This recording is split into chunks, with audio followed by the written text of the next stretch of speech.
Muito bem, a pregação hoje tem como título que alegria louvar a Deus. Nosso assunto hoje é louvor a Deus. Por isso é que nós não estamos cantando no início, deixei para cantar depois, de propósito, como uma espécie de um exercício prático. Quando eu falei em louvar a Deus, provavelmente vocês pensaram já em cantar. E não está errado, está incompleto, porque louvar a Deus é muito mais do que cantar. Existem muitas formas de se louvar a Deus, mas eu vou realmente concentrar no cantar hoje. Então vou particularizar a ideia de louvor, que alegria louvar a Deus, entenda-se aqui cantar, talvez até possa trocar o título e cantar a Deus.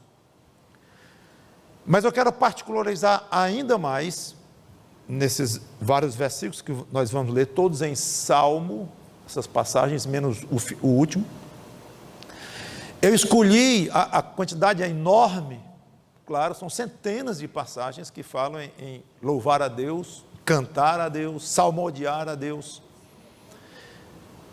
E eu escolhi alguns que têm um ponto em comum. Eles exortam para nós cantarmos ou louvarmos a Deus com alegria. E o segundo ponto é que dão o motivo pelo qual nós devemos louvar.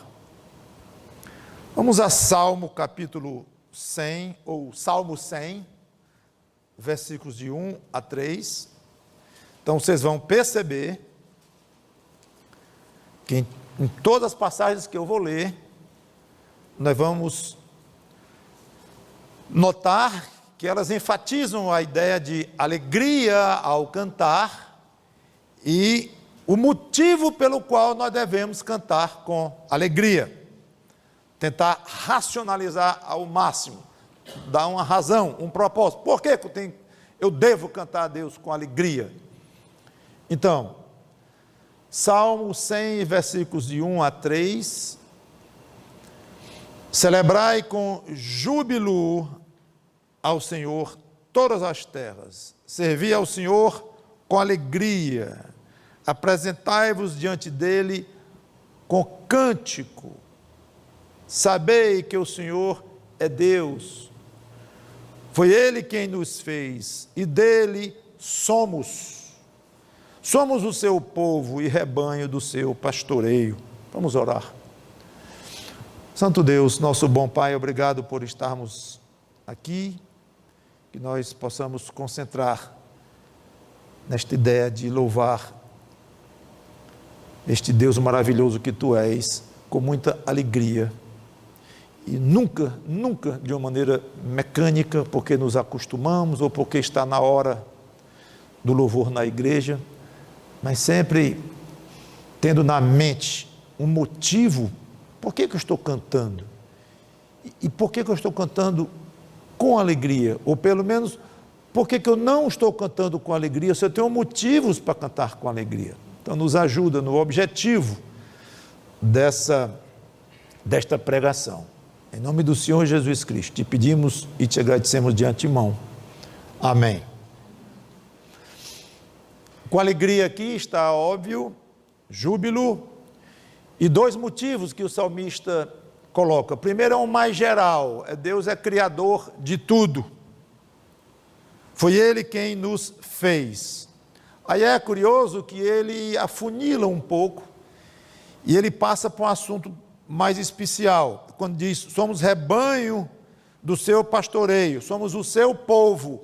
Agora ele dá a ideia que além de criatura de Deus, ele faz parte do povo de Deus, tanto que alguns estudiosos até sugerem que quando o salmista diz, ele nos fez, ele nem está pensando na criação, ele está pensando já na nova criação, ou seja, ele nos escolheu para sermos o povo dele, nos elegeu. Então, uma ideia é que o salmista já pensou direto no fato de que de todas as criaturas, que Deus fez, ele escolheu algumas para ele, e é isso que ele está pensando. Ou, de fato, uma coisa não altera muito. Primeiro ele fala aqui, quando ele diz, sabei que o Senhor é Deus, foi Ele quem nos fez, está falando aqui da criação, mesmo de uma maneira geral. Aí ele particulariza quando diz, e dele somos o seu povo e rebanho do seu pastoreio.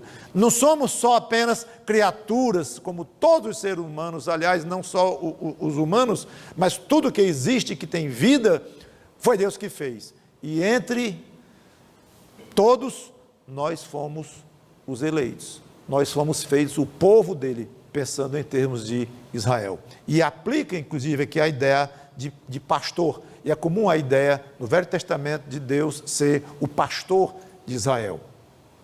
Ah, mas a nossa figura aqui deveria ser outra, essa questão de pastoreio já... Tudo bem, se você quiser pensar que você é pastoreado por alguém, que tal se lembrar de João capítulo 10, versículo 14, quando o Senhor Jesus Cristo aqui diz claramente, inclusive ele fala mais de uma vez, mas eu vou ler só esta, João 10 e 14, eu sou o bom pastor. Estou em João 10 e 14. Eu sou o bom pastor, conheço as minhas ovelhas e elas me conhecem a mim. E a passagem continua e ele fala muito do fato dele ser o pastor e nós sermos do pasto dele, do pastoreio dele. Então, esta passagem aqui de Salmo, em que o autor se alegra porque era criatura de Deus e, além disto, era um eleito de Deus, como fazendo parte do povo de Israel na época, nós podemos e devemos nos lembrar, eu sou criatura de Deus e, além disto, eu fui criatura 2 vezes, porque eu faço parte de uma nova criação.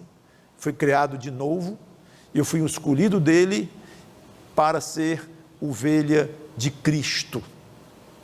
Então, esse é um excelente motivo para nós cantarmos a Deus e cantarmos com alegria a sua escolha pelo Senhor Jesus Cristo para ser ovelha dele. Salmo 63, de 5 a 8.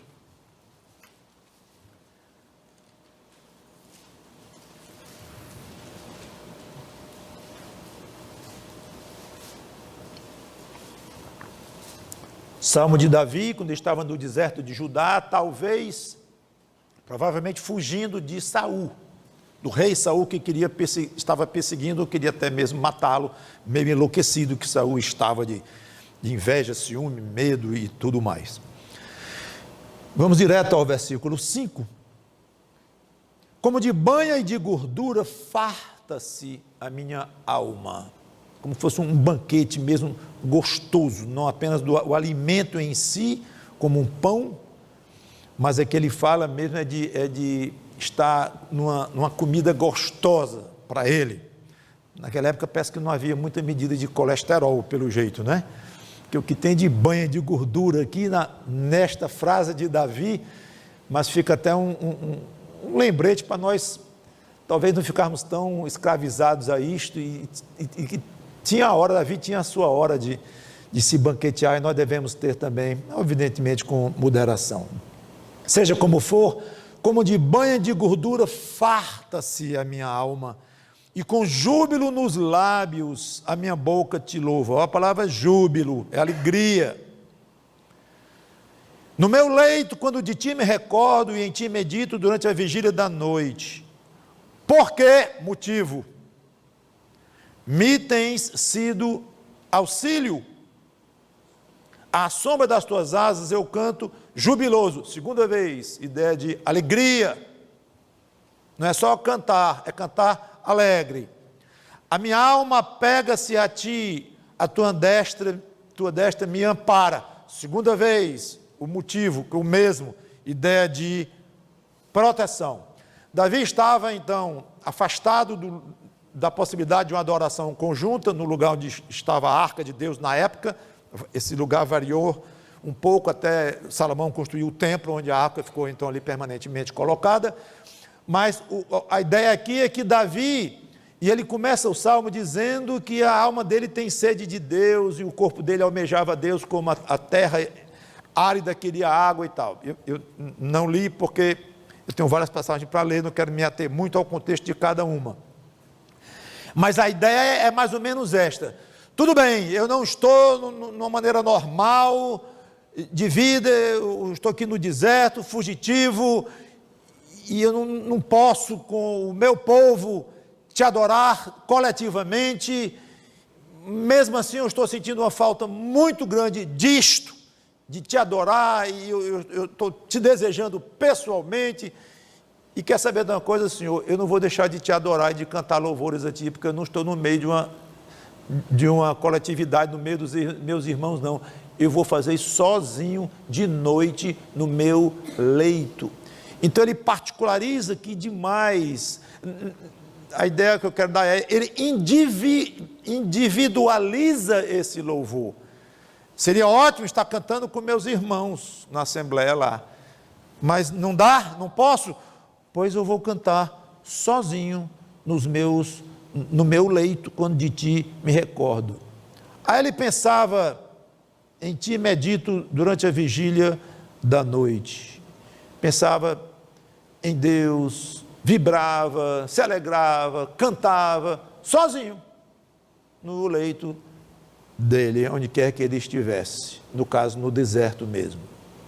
Motivo: Deus tem sido o auxílio dele, muito a ver com o fato dele estar fugindo de Saul, que foi uma época dificílima na vida de Davi, e ele foi super protegido, claro, por Deus, porque o rei queria matá-lo, mesmo o rei Saul.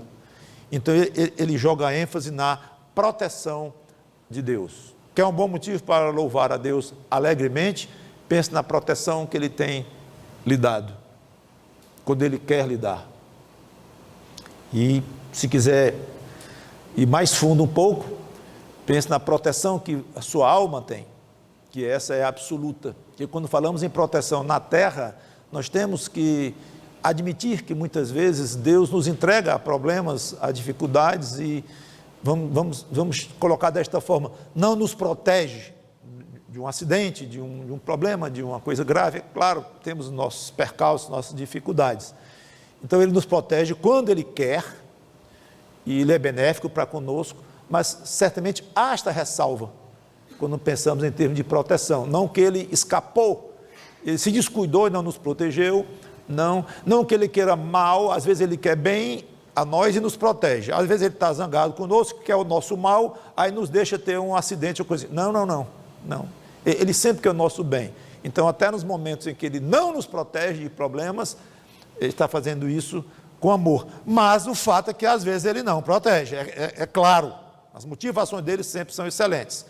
Mas o fato é que às vezes não temos. Então, quando pensamos em termos, para sermos bem rigorosos e bem exatos, quando pensamos em termos de proteção de Deus, é quando ele quer nos proteger, ele tem poder para nos proteger, ele é benéfico a nós, e mesmo quando não nos protege, é uma espécie de uma proteção espiritual, porque nós deveremos crescer com aquele problema, crescer com aquela dificuldade, então sempre é para o nosso bem. Então, se quiser pensar em termos de proteção, sem reservas, em termos de, mas tem vezes que ele não me protege muito e tal, vá para o aspecto espiritual e você coloca 100%. Ou seja, a minha alma está 100% segura. Eu nunca vou perder minha salvação. Eu nunca vou correr o perigo de ir para o inferno. Mesmo que eu caia, que caio. Mesmo que eu peque, que peco. Infelizmente, mas eu estou absolutamente amparado por Deus. 100% amparado por Deus. E mesmo em termos físicos aqui, eu acho que no céu aqui, nós vamos nos admirar com a quantidade de vezes que Deus nos livrou aqui de tragédias, de acidentes, de coisas horríveis, pelo poder dele e pela boa vontade dele.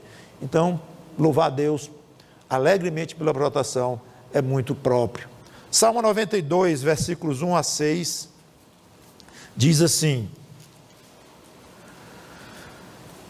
Salmo 92, 1 em diante: Bom é render graças ao Senhor e cantar louvores ao teu nome, ó Altíssimo, anunciar de manhã a tua misericórdia e durante as noites a tua fidelidade, com instrumentos de 10 cordas, com saltério e com solenidade da harpa, pois me alegraste, Senhor, com os teus feitos, exultarei nas obras das tuas mãos. Esse está vibrando. Quão grandes, Senhor, são as tuas obras, os teus pensamentos, que profundos. O inepto não compreende e o estulto não percebe isto. Aqui a coisa, por exemplo, primeiro, podemos perceber a intensidade da vibração desse salmista. O motivo, ele fala da misericórdia de Deus, ele fala da fidelidade de Deus, mas além disso, das obras de Deus na criação. Não é nem como louvando a pessoa de Deus em si, claro que é, mas antes de jogar, mas ele faz isso através de jogar luz nas maravilhas que Deus criou aqui, as maravilhas da natureza, de tudo o que Deus criou. Ele joga glória a Deus através, ou ele usa a criação para louvar intensamente a Deus. Então, ele louva a Deus por isso, e curiosamente tem um detalhe aqui, ele percebe que é um privilégio dele notar que essa criação é tão maravilhosa, crer que é fruto de um Deus criador, e anota aqui, chama a atenção que muitos não percebem isto, os estultos não percebem isto. Interessante, o inepto não percebe isto. Ou seja, nem todo mundo está apto para perceber primeiro perceber a beleza da criação. Muitos nem isso percebem. Mas vamos admitir que muitos percebem. Só que, desses muitos que percebem a beleza da criação, a grande maioria não dá um passo além. Ou seja, essa criação veio de um Deus espetacular, maravilhoso, e louvar então a Deus por essa criação. A maior parte das pessoas acha a criação bonita, muitos fazem versos apaixonados com a lua cheia, falam no sol, falam nas ondas que bramam do mar, quantas poesias belas nós temos louvando a natureza, mas ponto, fica só aí, não louva ao Deus que fez a natureza. E o salmista percebe, rapaz, não é todo mundo que nota isso não, tem um pessoalzinho assim, os estultos, os ineptos, nem percebem isto, nem notam. Agora, não são cegos, não, eles veem o sol, veem a lua, veem o mar, veem as belezas da criação, veem uma criança sorrindo, eles veem um passarinho cantando, eles veem tudo isso, mas eles não fazem a ligação disto com Deus, pois eu faço. O salmista está dizendo aqui, eu faço, eu sou um privilegiado, e canto, e me alegro, e eu vibro com um Deus que fez algo tão bonito, para eu ver, e eu curtir, e eu próprio fazer parte disto. E é porque a natureza ainda sofreu as consequências da maldição do pecado do homem. Mesmo assim, é belíssima. E a gente gosta de curtir a natureza. Você tem se alegrado em Deus pelas belezas que você tem achado na natureza. Um gosta da música, acha belíssima uma música, se emociona ao ouvir uma música, mesmo trancado num quarto escuro. Criação, a música. O outro gosta do aspecto belo, majestático da natureza, como até já falei, do sol, da lua, do mar.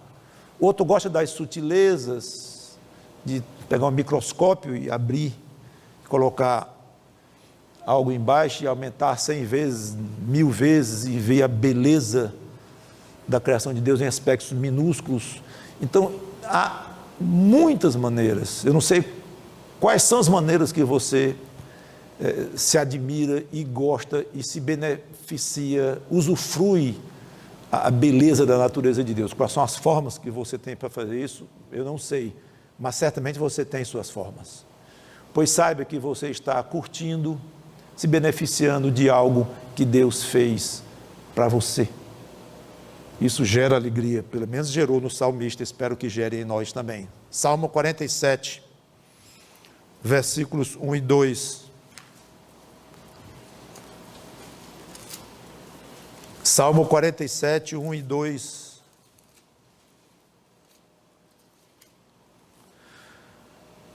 Batei palmas todos os povos, celebrai a Deus com vozes de júbilo, pois o Senhor Altíssimo, olha aí o motivo, é impressionante, gente, como na Bíblia as pessoas que dão glória a Deus, eles explicam por quê.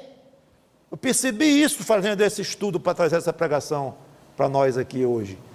É muito mais do que a gente pensa, a presença dos motivos. Interessante isto. Pois o Senhor Altíssimo é tremendo, é o grande rei de toda a terra.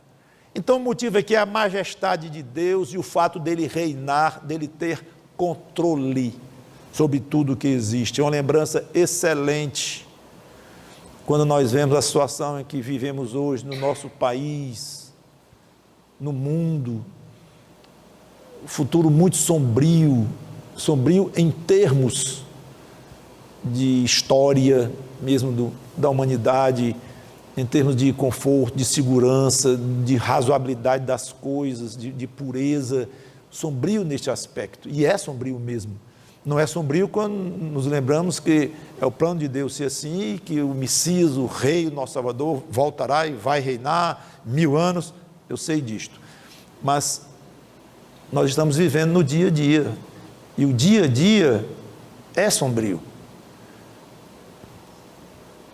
Fico com uma certa pena, muitas vezes, das crianças que nascem hoje, o que elas vão enfrentar pela frente, que tipo de mundo elas vão enfrentar. Estive na livraria ontem, curiosamente, os netos estavam lá, numa história lá para crianças e tal. Eu observei com a Sandra, olha os livros aqui na vitrine desta livraria.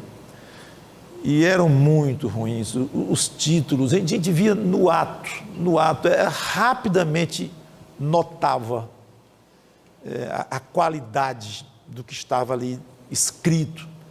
Não está muito ruim no aspecto político, no aspecto da moral, no aspecto da honestidade mínima das coisas.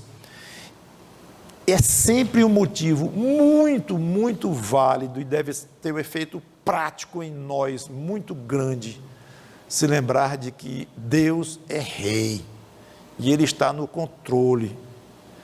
Então, quando tudo parece degenerar, em que os valores se invertem, parece que o que é mal fica mais forte do que é bom, o que é justo, o que é razoável, está sendo abafado pelo que obviamente não é razoável, não é justo. É uma coisa esquisita que acontece, basta pensar um pouquinho, a gente percebe isto. Então é muito fácil nascer a ideia de dizer, perdeu-se o controle, está descontrolado esse mundo aqui, em todos os aspectos. É verdade que está descontrolado a nível humano. Eles não sabem o que fazer mesmo. Os homens, as pessoas, os dirigentes, os dirigidos, todos. O mundo é do maligno. Então, realmente, é fato. Ninguém está delirando ao dizer, está tudo muito ruim, está tudo preto, as expectativas são ruins de guerras, revoluções, tudo que é lugar, países mudando muito, está muito esquisito. É fato, mas a nível humano. Então o crente não deve parar aí, ele deve olhar para cima e dizer, mas espere, há um Deus no céu que controla tudo o que está acontecendo aqui embaixo. Então Ele não perdeu o controle de nada, de um passarinho que cai. Nós vamos cada vez mais nos envolver no aspecto de política, do novo presidente, vai mudar, se não vai mudar, tudo isso. Eu não gosto de tratar política em púlpito, embora às vezes é próprio, mas milhões de pessoas vão ficar bastante perturbados com isso, os que talvez percam o poder, os que vão continuar no poder, os que não conseguiram derrubar esse poder que está aí, porque não acham razoável. Tem todo tipo de pensamento, claro. E vai ter crentes em todos os tipos aí de corrente política e tudo. Mas seja qual for a corrente política e os desejos de mudança ou não, o crente deve se lembrar, já está determinado que vai estar na presidência do país mais 4 anos, ou mais 8, ou 12, até está determinado tudo, cada detalhe. Cada detalhe. Não significa que nós não vamos nos envolver até certo ponto, e ler um pouco como é que vai ser o nosso voto, como é que vai ser isso, nossa posição é razoável, não em termos exagerados, não viver gastando tudo que tem de tempo e tudo para se envolver nisso, mas é razoável. Porém, o coração deve descansar. Deus está no controle. O Brasil não está sem controle.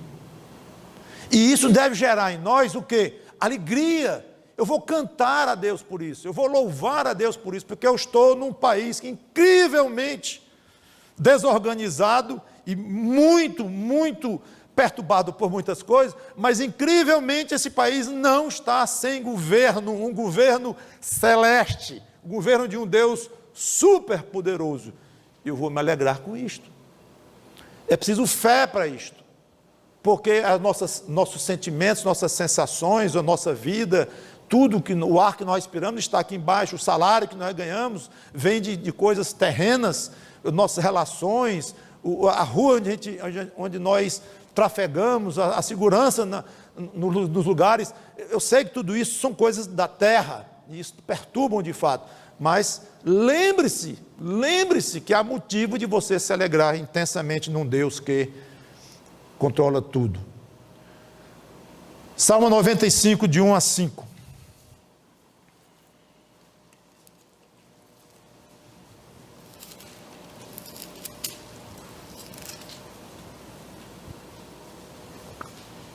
Vinde, cantemos ao Senhor com júbilo. Irmãos, observe até o versículo 4, ou 5 mesmo, a quantidade de verbos que tem aí. Não, isso aqui é 98 que eu vou ler.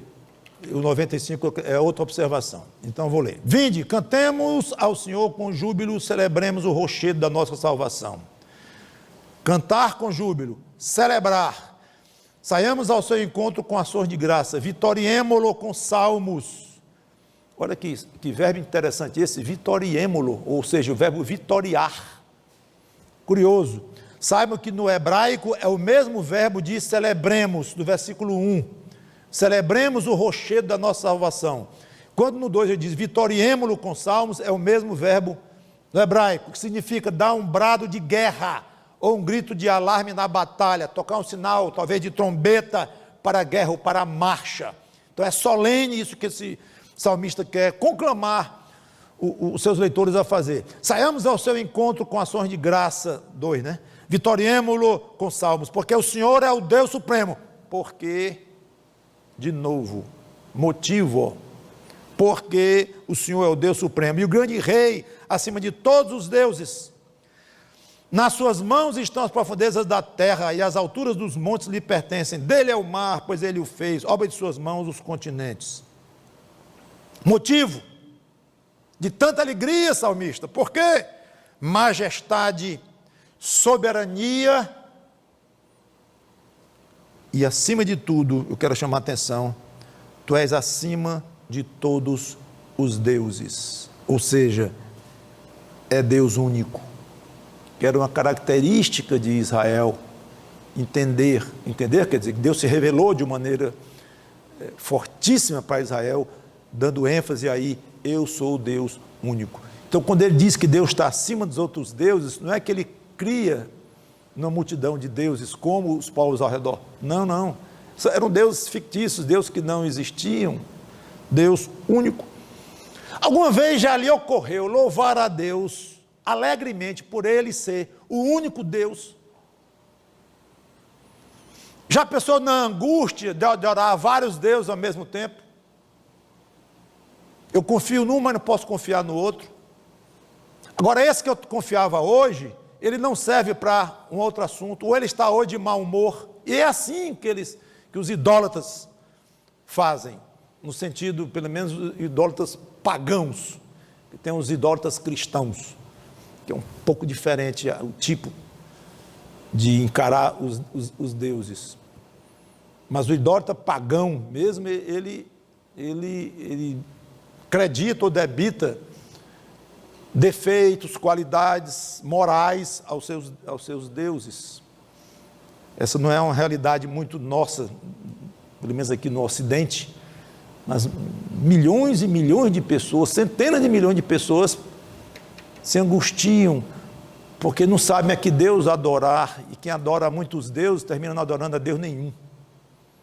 E nós temos um Deus para adorar, um. Isso é motivo de alegria. Eu não sei se você foi idólatra antes de se converter. Não sei que tipo de idolatria você praticou. Há pouco tempo eu entrei no escritório de um médico famoso, aqui dos melhores, de vista, oftalmologista, e fiquei com pena. Deu vontade de eu perguntar, mas ele não era de muita conversa não, e não era de muito papo não, só queria, acho que eu fosse embora e ele chamasse o próximo, que a filha estava grande. Mas a quantidade de imagens que tinha no nicho, ali no consultório dele, eram muitas imagens. Eu não me lembro de ter visto tantas juntas, a não ser em uma igreja católica, mas eu não me lembro. E vontade de perguntar, meu amigo, você adora qual? Você reza a qual? Você se socorre a qual? Como é isto? Deve ser angustiante. E vai ter um dia no calendário que é aquele santo. Aí vai do dia que vai se dirigir a ele e pedir coisa a ele, mas no outro dia, no outro calendário, vai ser uma santa, vai ser um outro. Então são vários. Isso gera confusão, e nós crentes no Senhor Jesus Cristo, nós fomos livres desta confusão. Isso é motivo de alegria, de cantar. Ele fez isto aqui, o salmista: tu és acima dos outros deuses. Eu quero lá saber de Deus, com D minúsculo, eu quero lá saber desses deuses que não existem, inventados pelo homem. Eu quero saber só de ti, Senhor, tu és o meu único Deus. Pois eu não sei se você já pensou nisto, na delícia de ter só um Deus. Adore este Deus, procure conhecer este Deus somente, porque é um privilégio que nós temos, não há outros deuses. Salmo 98, 4 a 9. Além de você se lembrar que Deus lhe livrou da idolatria também, é importante nesse contexto, se for o seu caso, claro. Então, Salmo 98, 4 a 9. Celebrai com júbilo ao Senhor todos os confins da terra. Aclamai, regozijai-vos e cantai louvores. Cantai com harpa louvores ao Senhor, com harpa e voz de cântico, com trombetas e ao som de buzinas. Exultai perante o Senhor que é Rei. Ruja o mar e a sua plenitude, o mundo e os que nele habitam. Os rios batam palmas e juntem-se, cantem de júbilo os montes. Na presença do Senhor, porque, de novo, o motivo, todos eles têm um motivo, porque ele veio julgar a terra, julgará o mundo com justiça e os povos com equidade. É aqui que eu queria observar a quantidade de verbos diferentes, mesmo no hebraico, porque às vezes, como aconteceu há pouco tempo, são dois nomes no português, mas você vai no original, ou no grego, no Novo Testamento, ou no hebraico, no Velho, e você vê que os tradutores traduziram com duas palavras diferentes no português, o mesmo termo em grego ou hebraico. Acabamos de ver um caso desse, celebrar e vitoriar, era a mesma. Só que aqui eu fui lá no original, e constatei que são 4 verbos no hebraico diferentes, e é porque o hebraico é muito menos rico do que o grego. O hebraico tem uma palavra que às vezes significa 15 coisas, é uma língua mais pobre. em significado, na exatidão do significado. Uma palavra pode ter muitas nuances, até mesmo muitos significados. Mesmo assim, 4 verbos aqui. Celebrar com júbilo é um verbo, aclamar é outro, regozijar é outro e cantar louvores é outro. Todos esses 4 estão aqui nesse termo. Quem deve cantar com tanta alegria? Todos os confins da terra, o mar, rios, montes, o mundo. Agora, o mero uso de metáfora aqui, de um rio cantando e um morro batendo palma, já indica que o autor tinha algo muito forte a dizer, mas ele vai além. Ele não queria que o rio só cantasse. Ele não queria só que o monte batesse palma. Ele queria que o rio cantasse com alegria. É muito mais fundo do que apenas a metáfora, antropomorfismo de um rio cantando. É cantar com alegria. Porque se for para cantar sem alegria, senhor rio, não cante não. O seu monte, pode deixar. Pode deixar. Ele é um Deus tão supremo, tão maravilhoso, que para cantar sem alegria não vai servir muito não. Talvez por isso que o Espírito Santo colocou na boca desses homens e na mão para escrever os motivos. E aqui o motivo é justiça de Deus, você notou?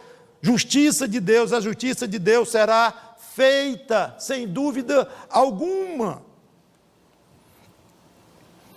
Acabamos de falar em termos do caos que estamos vivendo, moral e tudo, mas concentre só no aspecto de justiça mesmo, talvez justiça a você, que seu marido está lhe fazendo, a sua esposa está lhe fazendo, que a sua professora está fazendo, ou fez e você sofre até hoje por causa disso, que esse mundo é muito injusto, que o seu chefe vive lhe fazendo injustiça, e promoveu o outro que entrou depois de você, e você enfrenta injustiça de todo lado, e o próprio filho começa a crescer e apontar para o seu nariz e dizer coisas injustas sobre você, mãe dele, pai dele, injustiça de todo lado. O pai faz injustiça, a mãe lhe faz injustiça. É muita injustiça que nós enfrentamos aqui. Todos já passamos por isto, sem exceção. Pois bem, alegre-se, porque nós fazemos parte da família de um Deus que vai fazer justiça. Pode demorar aos nossos olhos, mas Ele vai fazer justiça. Quem tem sede de justiça será farto. Não se alegre com isso. Peça que Deus robusteça a sua fé e trabalhe nesse sentido, porque a alegria é uma coisa que vem de dentro, mas colocada pelo Espírito Santo de Deus. É fruto do Espírito, esse tipo de alegria. Então, agrade a esse Deus e Ele vai gerar cada vez mais em você alegria por tantos motivos, inclusive porque Ele é justo e vai fazer justiça. Eu quero encerrar com Lucas 19, primeira vez que eu vou sair do saltério, do livro dos Salmos, e vamos para a entrada triunfal do Senhor Jesus Cristo em Jerusalém, poucos dias antes dele ser traído e morrer na cruz. Então, Lucas 19, 35 a 38, não vou entrar em muitos detalhes não, do jumentinho que ele mandou selecionar, que ele ia ser utilizado para Jesus sentar nele e entrar em Jerusalém, e os discípulos foram lá. Então já vou ler o resultado disso. Lucas capítulo 19, versículo 35 em diante. Então o trouxeram o jumentinho, e pondo as suas vestes sobre ele, ajudaram Jesus a montar. Indo eles, estendiam no caminho as suas vestes. E quando se aproximava da descida do Monte das Oliveiras, toda a multidão dos discípulos passou jubilosa a louvar a Deus em alta voz por todos os milagres que tinham visto, dizendo: bendito é o Rei que vem em nome do Senhor, paz no céu e glória nas maiores alturas. Aqui fala da multidão dos discípulos. Parece que mais propriamente Lucas se refere aqui aos que haviam crido nele. E a palavra multidão não significa obrigatoriamente milhares e milhares de pessoas, talvez não tenha sido o caso, mas pode dar a ideia de um grupo compacto, ou uma totalidade. É como se fosse assim, Quem era discípulo ali estava louvando, o grupo inteiro. Então pode ter esse sentido. O nome grego aqui, traduzido por multidão, também significa uma grande quantidade de pessoas. Pode significar. Mas talvez aqui apontava para o fato de que eles estavam, muitos ou não tão muitos, mas eles estavam ali juntos formando um grupo, cantando, louvando. Aí diz aqui, jubilosa, ou seja, extremamente alegre, é o que significa. Passou a louvar a Deus em alta voz. Você sabe qual é a palavra alta, que tem lá no original? Megas. De onde vem a palavra óbvio? Mega, grande, intenso, forte. Ah, vai ter um mega evento, uma mega reunião. Está muito comum hoje dizermos isto.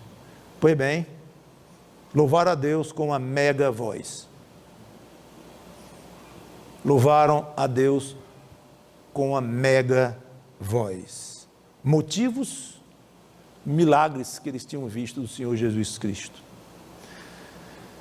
Nós gostaríamos muito de ter visto os milagres de Cristo também, sem dúvida, curando cegos, paralíticos, levantando mortos.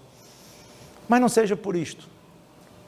Primeiro porque Deus ainda faz milagres de uma maneira mais discreta, não creio que utilizando pessoas com dons específicos para isto, mas Deus faz ainda alguns milagres e cada um pode falar de experiências que teve na vida, ou físicas, ou experiência em termos de saúde, em termos de alguma área na vida mesmo, em que viu tudo funcionando contra o que era esperado, contra a correnteza do mundo, e poder dizer assim, eu presenciei um milagre de Deus. Então, não quero dar a ideia que eu não creio que milagres não existem, mas existem, não da forma como Jesus fez, de uma maneira mais assintosa, mais intensa, e ele pessoalmente sendo portador de muito poder de Deus para curar, e depois os apóstolos, e tudo indica que quando passou a época apostólica, esses poderes